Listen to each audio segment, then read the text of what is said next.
Obviously very, very proud of the spirit and tenacity that all of these guys have played with. It goes without saying it's been a long week. It's been an eventful week inside of our walls, and then certainly the win Wednesday night we knew had the potential to help them, and I think it did. But I think more importantly, Wednesday gave them an idea of the spirit and tenacity that they have to have and the urgency that they have to play with. And they just continued on with that. And I thought they played with great urgency today, you know, through most of the game. And it starts with the level of energy that the crowd helped bring them. And this is always an outstanding crowd, that goes without saying. But sometimes it's just a little bit different when they know that the players really needed them. And that's not, I don't say that lightly. They did. And they were ready to go. There's no doubt about it. They were ready to play. But I know that the crowd brought tremendous spirit and energy to them, which helped them continue to do it throughout the game. But I thought our guys, especially James, did a great job of playing in the context of the game. They moved without the ball. They moved the ball extremely well. They cut hard. They cut randomly. They came off the sets. We reversed the ball. We got out on the break. And most importantly, we didn't give them a lot of live ball turnovers, obviously, which is crucial because they're so fast. And not only we give them very many live ball turnovers, we didn't give them any fast break points, which was the key. And as far as some other individual performances, when you lose somebody like OG and Juwan, who's not there, but especially in OG, the way that he's been playing, you're not going to make up, I said this before, but I'll say it again, you're not going to make up, obviously, for the athleticism, the body, the length, those type of things. But you've got to make up for some of the presence and some of the activity. And the fact today, I mean, the last time OG played in this building, he had 18 deflections.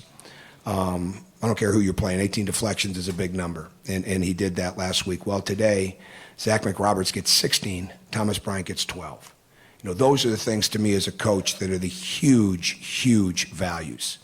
Because the points, we're going to figure that out. The rebounds, we have to figure that out. We've got to figure out how we're going to continue to rebound the ball at a good rate. They're a great rebounding team, obviously. We've got to get better at that. You take OG out, you take Juwan out, it's a different story for us. We've got to improve there. But to have that kind of activity defensively today with 51 deflections and to have that kind of hustle and then the ball movement, which so many guys were beneficiaries of, but especially James, Robert, Thomas. And I thought our guys, X and O-wise, did a really, really good job of continuing to move, not only without the ball, but off the wings, where Michigan State is so good in help when they can sit at those elbows. It's one of the key staples of his defense. And they did a very good job with that. Defensively, we battled. And we had numerous guys like Robert, Zach, Thomas was on Miles. Some we definitely thought we might have Thomas on Miles even more today. But again, like I said yesterday, you go into this game and you just got to figure it out. We don't know exactly how we're going to play. And I thought our guys in the context of the game did a really, really good job with that. And Michigan State, for the most part, had to earn their baskets. And it was a hard-fought game by two teams that are playing extremely hard and energetic. And we were fortunate to continue to play that way throughout the 40 minutes and made timely plays. I thought Devontae's basket late was really important. You know, for a guy that's playing late minutes now in a situation like that might not have been doing that earlier. So, no question we have to get better. We will. Their attitudes are great. Hopefully we'll get Juwan back soon. And we just keep moving. So, go ahead. You got 23 points off of 12 turnovers. That's a big number. Can you just talk about that? Yeah, that was huge. No question. Because we want to create more turnovers. There's no doubt, and they're not easy to turn over. But that's important stuff. And we had a lot of different guys that were involved in that. So we have to have everybody locked in to that. We have to have everybody locked in to their coverage and to reading what's going on. And we can't lose focus. And we're playing a lot of young guys, and now more and more they're going to be in there together. So, you know, to be able to do that and playing guys in crucial positions that maybe aren't used to it, I thought that was even extra special for us. You talked about, obviously, it being a tough week, but also you feeling like attitude was good. And you Sure. talked about Devontae, too. Do you feel like, I guess you saw just maybe an added sense of urgency, or maybe edge is a word you use sometimes with not just guys like James and Robert, but guys down the bench that knew they may need to step into bigger roles? Yeah, absolutely. Grant Galen was ready to go in today, and I was ready to play him. And there's no question about that. So that's really important. We've been getting better. And I think, what we just won, 4 to 5? 4 to 5. Yeah, we're getting better, all right? I mean, there's no doubt about that. And we got a lot of room to get better. I'm not trying to say we have anything covered just yet, and we've got to keep learning how to play, without OG as we move down the road here. But absolutely, I mean, they just have to have confidence. And we're spending a lot of time on trying to get them to understand the game and in the practices and in the meetings so they can play very proactive in the game, and I thought we did that. Tom, when you think where Zach was... Wait a minute. It's 65, and now you're dressed like it's winter. Yeah, see, I'm so confused. I've been told that, but now you've go ahead. I try to be consistent with my confusion. Speaking of Zach, when you think of where he was last year, and where he... I don't know where he was last year. I don't even know where he lived. He didn't buy tickets, so. The progress, the improvement he's made, so that now, not only is he playing, but he starts against Michigan State and plays what they're doing. I'll go back to what I usually go back to with my go-to. I put him in the Hope College game starting lineup at the first game of the year so that he would figure out that he was meaningful to us. And I wanted everybody else to know the same thing. It wasn't a token start. It was and I wouldn't call it an earned start, but I mean, it was one of those situations where you're going to be good. And from the point that Colin Hartman went down, Zach obviously came to my mind as quick as anybody's, and somebody that could fulfill those type of things. And moving without the ball, playing with hustle. His shooting is getting better. There's no question about that. He works extremely hard. He serves his teammates, right? I mean, he's one of those guys that he wants to make them better. And sometimes he's got to be reminded that he's pretty good too. And but he's very, very valuable to them. I was sold when I watched him get better this summer, when I watched the work that he put into his body to gain the weight that he did after he tried out.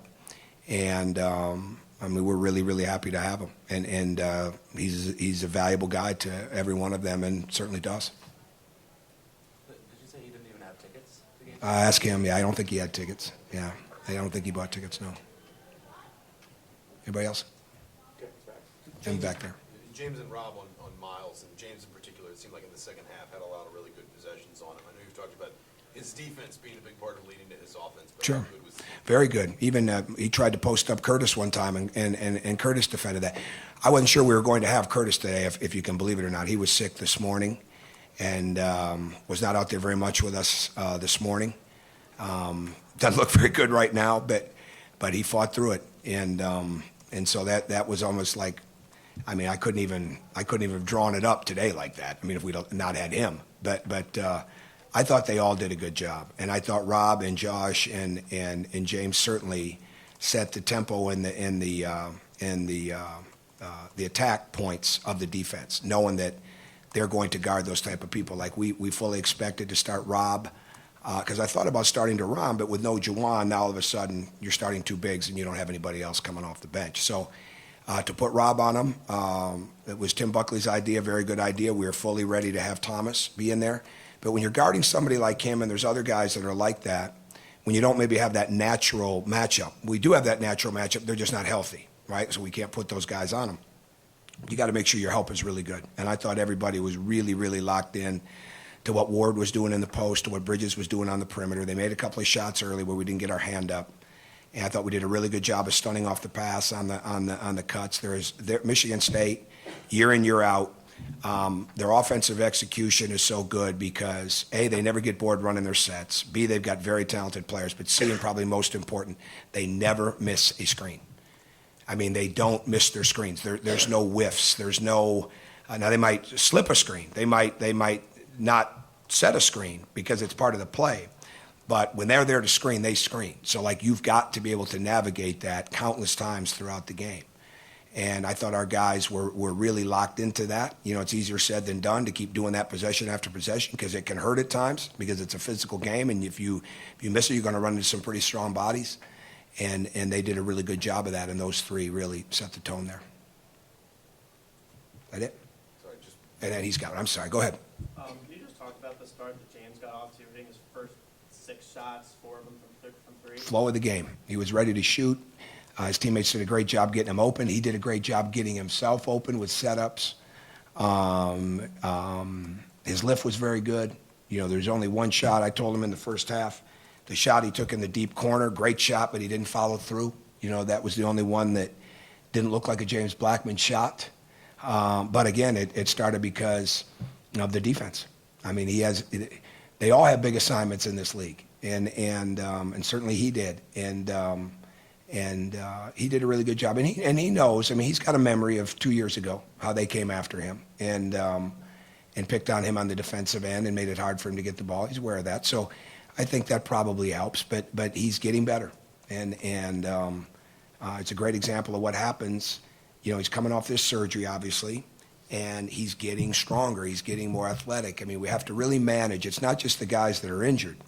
It's the guys that have been through these surgeries that we really have to manage them. I mean, I've been through a lot here. I've never been through anything quite like that. So you got to like really, really manage that and keep a close eye on them every day because there's no textbook way when you've got so many people coming off of them. But he's doing a great job of keeping his energy, getting it more athletic, playing with more explosion, and it starts for me, you know, with what he's doing on the defensive end. When you're down 3 guys, 2 for the year, do you say anything different? Do you have a session where you sit and talk about it, how you proceed from this point, or? Yeah, it's emphatic. I mean, yeah, I mean, I think so. I mean, I think you do, but it's not like it's, you don't really want to make it the battle cry. The players' battle cries are what they figure out. It's not what I create. It's not what coaches create.